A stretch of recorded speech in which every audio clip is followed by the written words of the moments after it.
And for me, it's almost a problem for the NHL. Like, I know this is kind of funny and mildly entertaining in its pettiness, and frankly, the NHL probably needs more of it. But the problem with the pettiness is that this is the NHL's first, the Aho offer sheet was their first in like 7 years, and it was a legit offer sheet from Montreal to a player that they wanted and could use.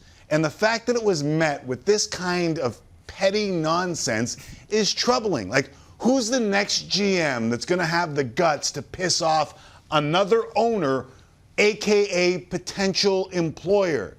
Not many. I will tell you that, and that's not good for the league. Moreover, Tom Dundon, the owner of the Hurricanes, swipe back at the Canadiens could be a bit of a warning shot to his own fans. Like, you don't want to draft or pay defensemen, but you're willing to pay a third-line center $6.1 million per season? Like, other GMs had KK around $2.5–3 million. Okay, so it's just a two-time overpay for KK? And reports suggest this came from the owner and not GM Don Waddell. Okay, so it puts the Habs in a serious pickle. And by pickle, I mean bleep. And it achieves the petty goal. But if I'm a fan of the Canes, this screams more red flags than an entire season of 90 Day Fiancé. Like, wow.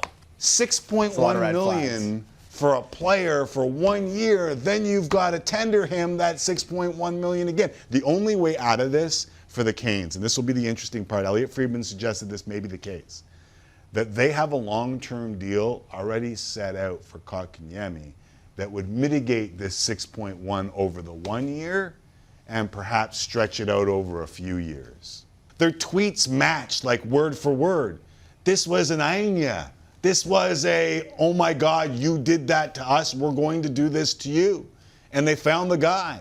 And it almost seems, the reason why I said it had so many red flags is it seems secondary. It's all of what you're saying makes some sense. You could make that argument. It seems secondary in this.